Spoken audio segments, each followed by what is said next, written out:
Peace, peace, peace. Today is October 19th, 2020. Hope everybody's doing well. Please hit that like button. Please hit that subscribe button. It doesn't cost you a thing. So today's topic will be, do all relationships revolve around finances directly and indirectly? Do all relationships revolve around money or finances directly and indirectly? We can go to the 66 books that we call the Bible. It tells you that the love of money is the root of all evil. 1 Timothy chapter 6 verse 10, I believe it is. Then you have the Old Testament, Ecclesiastes chapter 10 verse 19. It'll tell you that money is the answer to all things. Two totally different perspectives, right? Let's deal with the love of money is the root of all evil.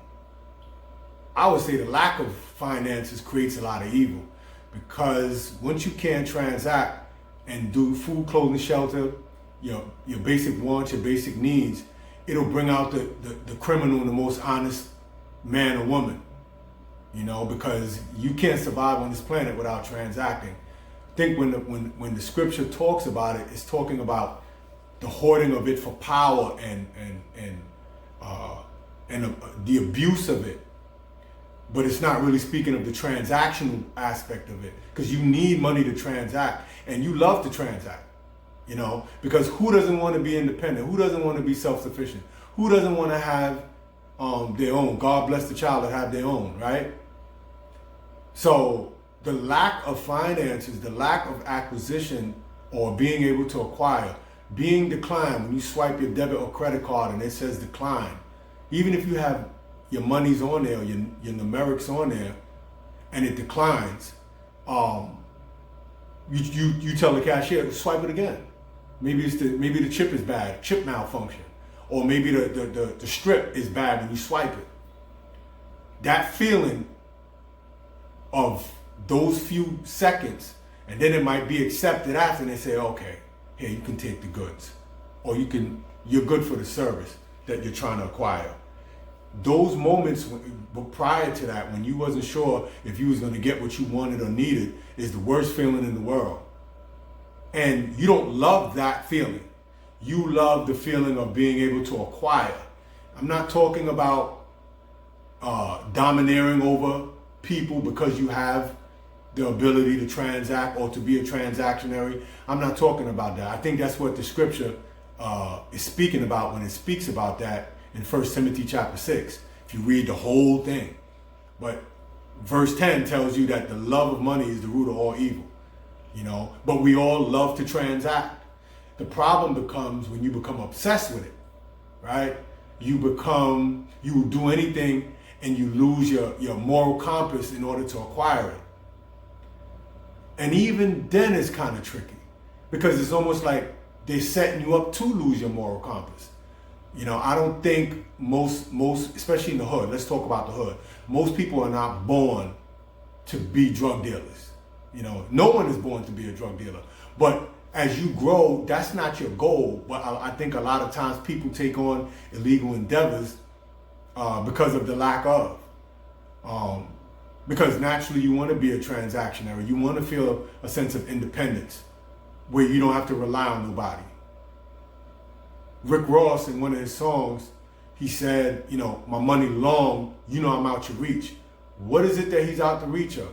I'm out of the reach of people I have the freedom to not be taken advantage of. I have the freedom of people not telling you, well, this is my roof and you're going to do things my way.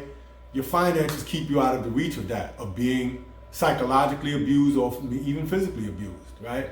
Okay, so now we'll go to Ecclesiastes chapter 10 verse 19, where it states money is the answer to all things. Now, that could be taken many ways. I know that money can't buy me happiness, but it is a hell of a down payment, like Fabulous said. It's a hell of a down payment. Why? Because when I can acquire these things, it's a fleeting, ephemeral feeling at that moment that I was able to acquire what my heart desires, the physical body. But remember, the body has an insatiable appetite. It's never satisfied. It's never happy. What does it want? More bottles of liquor, more women from a man perspective, more material things. And to truth be told, once you acquire it, the thrill is always in the chase, not in the capture.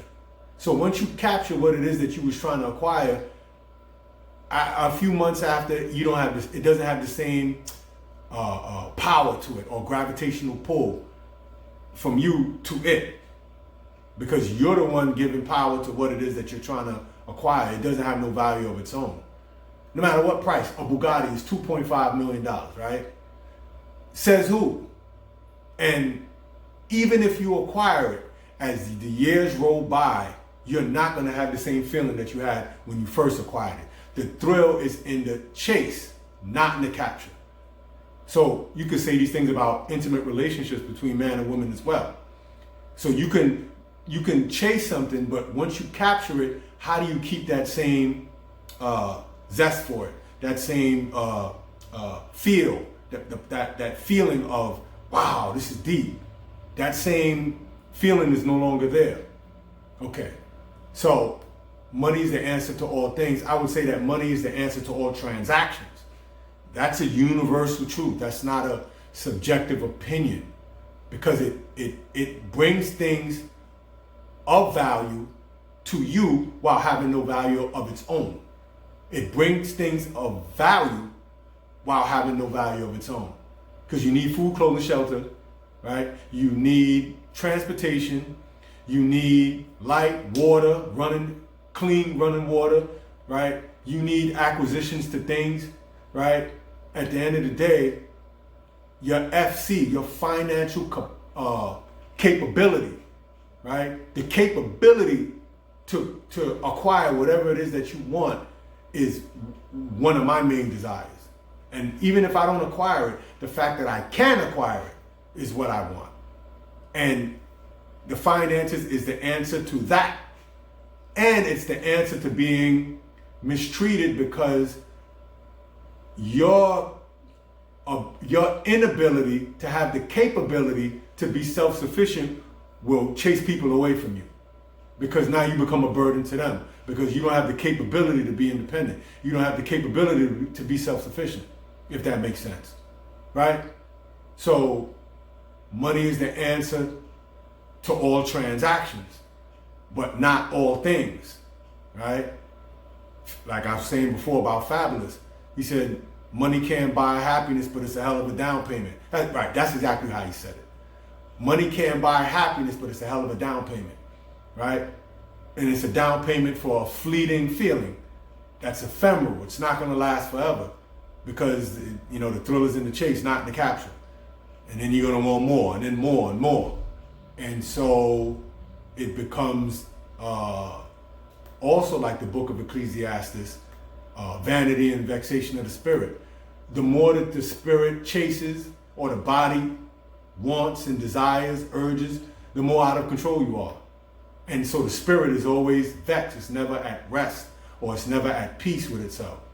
Because what does it want? More. The disease of more has inundated your being. It's flooded your being, right? So it's very deep. I was telling my brother Guzman that I work with earlier, my breathing changes when I have finances that are working in my behalf versus when I'm not in that position, right? My inhale, exhale is different, because I know that everything is riding on my ability to have the capability through my finances to make transactions happen all around me, to be a transactionary. In my previous videos before, I've talked about velocity economics. When that $1, whether it's a $1 bill, $20 bill, $50 bill, $100 bill, how many transactions in the 24-hour period does it allow economically between people in that community or people within that nation, right? How many transactionaries, how many agreements did it make between the merchant and the consumer for an exchange to happen, for barter to happen? Indirect barter, because direct barter means I'll trade you this shirt for your car. Indirect barter means that we're using a medium of exchange in order for you to get this shirt, and then you give me the medium of exchange, which we call finances. It is said that maybe 7% of the finances on the planet exist in physical form, right? 7 to 8%. So 92 to 93% is in computer hard drives. They're just fictitious numbers.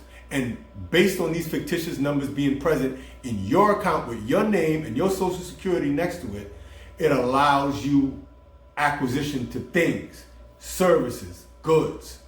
The ion, the I-O-N, right? Transaction.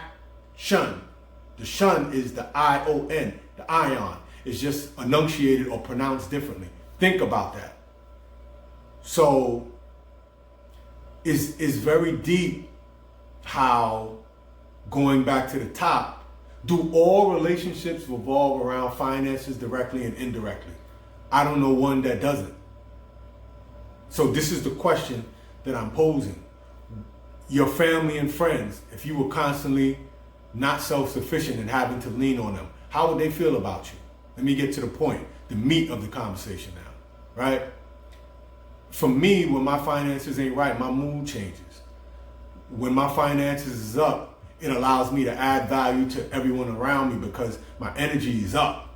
So when I step into a room, I add value to the room and everyone within that room. I have information, I have jokes, I have data, knowledge, wisdom to impart on the people around. But if my finances ain't right, my mood changes. I'm a different dude.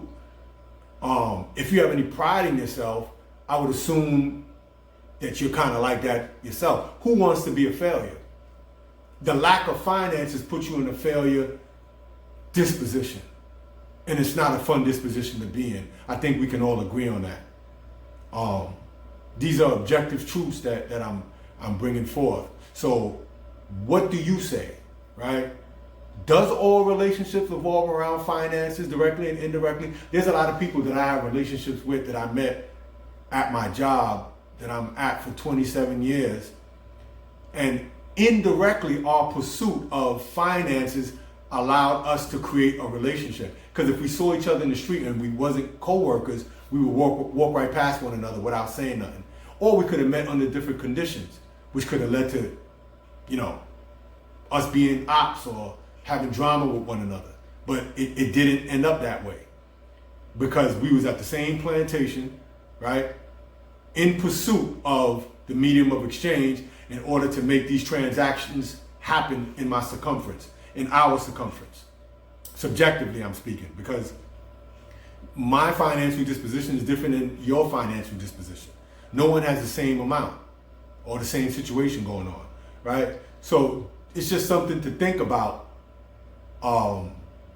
how deep the finances is rooted in the biochemistry that you have with people, because we are chemical beings and people like to see you in good spirits. They don't like you to be a dark cloud when you step into the room. You know what I'm talking about when I say that. So it's just something to think about. What percentage does money play in the relationships that you have with people around you directly and then indirectly? The indirect part is the subtleties that's not spoken on. It's like the elephant in the room.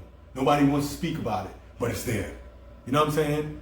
Until the elephant starts stampeding and knocking everybody over. And you begin to find out, damn, this really had a lot to do with my finances, right?